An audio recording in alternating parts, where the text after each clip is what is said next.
Good afternoon, Retreat House community. My name is Emily Turner, and I am here with Gretchen Martins, who is our House of Book Editor, Reverend Dr. Lil Smith, who is one of the founders and directors of Retreat House, and Reverend Dr. Clay Brantley, who is also one of the directors of the Retreat House community. And we're gathered here this afternoon to announce our 11th book in our House of series. So thanks to all of you for joining me to talk about this next book and the installment in our House of series. I wanted to actually pass it to Gretchen to go ahead and remind folks of the title and provide our invitation, our writing invitation and painting invitation, just the overall theme of the book, and we'll talk through some of the writing prompts and inspiration behind this title. So Gretchen, tell me about this 11th book. Well, some of you may know that we voted on the titles for 2021 in the writers group. And so this third book this year, which is our actually 11th book in total, is House of Remembrance. So there are three themes to that. One is house and home, which is kind of a usual theme to the House of Books because we're a retreat house. The second theme is remembrance and memory. And the third theme is September 11th, because this September 11th will be the 20th anniversary of the Twin Towers coming down and the Pentagon being hit. So the theme of house and home really gets to what does it mean to feel at home? Is home a building, a place, a community? Is it your relationship with yourself or your relationship with God? And then what is the relationship between house and home and memory? So I think that Clay was going to take it from here and talk a little bit about remembrance and memory, as well as the painting group, because that's how we get many of the illustrations for the book. Memories, we all have memories. We love often to get together and to tell stories and to remember when.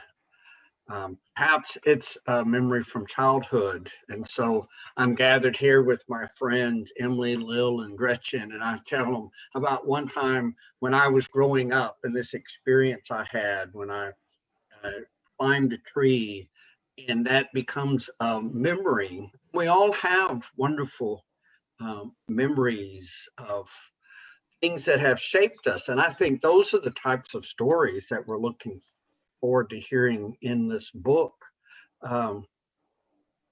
What are those memories? What are the remembrances that have shaped you?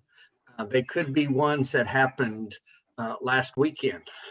It could be ones that have happened in the midst of our wonderful pandemic and this time that we've had really disrupted. It could be ones that we did have when we were children.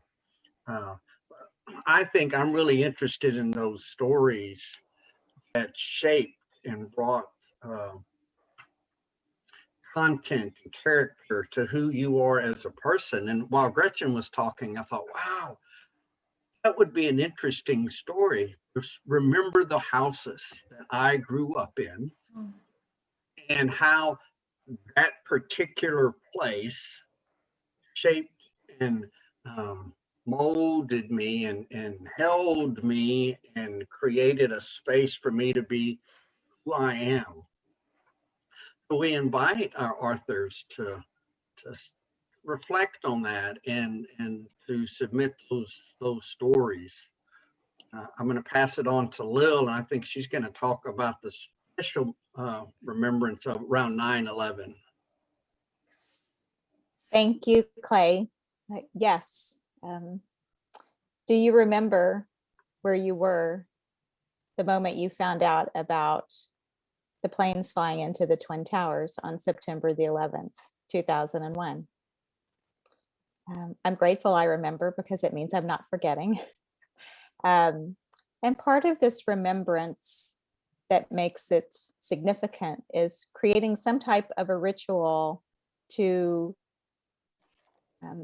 deepen the remembrance, to honor why I'm not forgetting. And I'm grateful we have this opportunity to share the stories of our remembrances of September the 11th, 2001, and this 20th anniversary celebration. And celebration in that the remembrance is about resilience. It is about how we have moved to and through the pain and the suffering of the time of September 11th. I wonder who you lost and what you remember about that time. And through these 20 years, how have you been held and nourished by neighbors and friends and your family? How have you found a way to cope that you never realized that you could?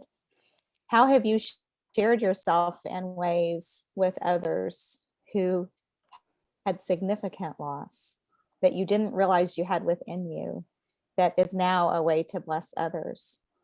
And we hope that in a way that really isn't political, but is in a way of you telling your story, that the memory of this tragedy is now a bright light for others to know that they're never alone in their darkest moments, that there is a community of others around them who cares, who wants to hear their story, and will hold space for them until the words emerge and they are able to understand and to see what has happened and what the hope is that emerges from that experience.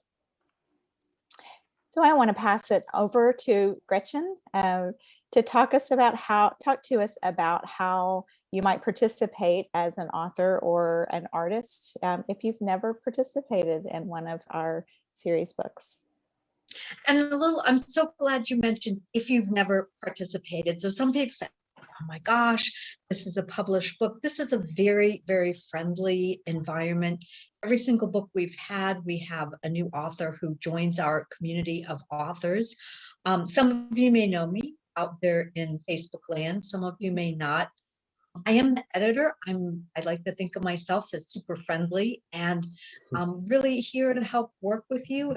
Especially if you've never submitted something to the House of Books, you're not doing that alone either. You have a friendly team of people to support you. You can write a personal narrative, your own story. Sometimes we get essays, but they tend to be things that are more personal than sort of an academic essay. We have a lot of people write poetry. There's also the opportunity, if you paint or you take photographs or you make other art that you take photographs of, to submit photographs. Our only sort of caveat is that they have to be high resolution, because we actually get the books printed and that matters. And then the second thing is they have to translate the black and white, because it's too expensive for us to print color inside the book. Essays should be, or stories should be, limited to about 2,700 words. And that's because we really try to keep the contributions to 10 pages or less, so that we don't have someone that has a 40-page history and then someone else has a poem. It keeps it a little more balanced. Again, in the email that will be coming out, you have my email address. So there is a cost to the books. That's $100 contribution for authors, poets, or artists. That helps with the cost of publishing the books. But you can also talk to Lil if you want a scholarship. And I think all the information will be out in the email. And in terms of the money, Lil is always happy to talk to you, and anything else, I'm always happy to talk to you. So I am now going to send it back to Emily. And I don't know what other information we've missed. I think I wanted to have Clay talk with us about the writers group and the contemplative painting group, because those are wonderful invitations, regular offerings that we have through Retreat House, and a great way that we can hold space for folks who are interested in perhaps creating for the first time for some of these books. So Clay, would you mind speaking to Sure. those events online and in person now? The Writers Gathering meets the second Friday of each month from 1 to 3, and it's open to everyone. We have people who come who have written poems or short stories, narratives, memoirs. Some folks are working on books, and some folks just do kind of a journal writing. it's a time of sharing what we've written with an audience that just loves to hear what you've written. We're not your English class from high school that's going to point out your grammatical mistakes. We will listen to what is read, and then we respond from the heart, how that writing touched us, how it moved us, what intrigued us about what was written. We may ask questions. We may say, can you read that again? Or I was intrigued by this movement from here to here, and I kind of got lost. And so it's a real way of engaging.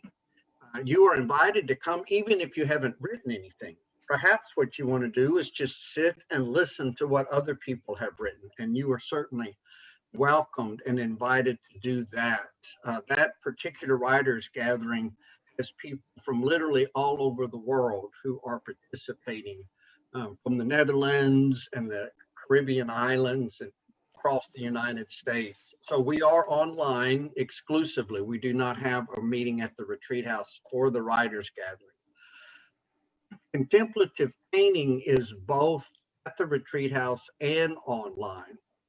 And contemplative painting is simply putting paint on paper and see what happens. It's an exercise of getting out of the head, out of the thinking, out of having an end in mind, and simply playing with the paint. We have many different art supplies at the retreat house, and so you have a whole array of ways that you can create. It is, to me, both the writers gathering and contemplative painting are deep works of the soul. They're a way that expresses that which is beyond simply the thinking mind. So I invite you to come. Contemplative painting meets on the fourth Wednesday of the month from 1 to 3, both at the retreat house and online. They're both wonderful events that are kind of outside of the normal classroom experiences. Very creative, soulful time. Thank you, Clay. I'm just grateful for all of y'all and for your work towards Retreat House, and also this continuous invitation for those of us that are part of the community to explore our sacred stories. That's one of the core values of Retreat House. And there's really something about a formal invitation like this. It makes someone like me who enjoys writing, but doesn't necessarily carve out the time unless there's something to kind of work towards like this. So thank you for that. And as a reminder to those who are watching, you will receive an email if you're part of the Retreat House community today with all of this information and ways to contact us. The deadline for submissions for the writing submission and cover art is August 22nd through midnight. And then we do have our release party and author readings that'll be part of the release party scheduled for September 10th, which is right before September 11th. So it will be a time of remembrance and reflection, I think, as we continue to reemerge from this time of pandemic. So with that, I think we will close unless there's anything that you all would like to share before we sign off. We just look forward to reading your submissions and seeing your artwork. Okay. Amen. Thank you. Hope to see y'all soon.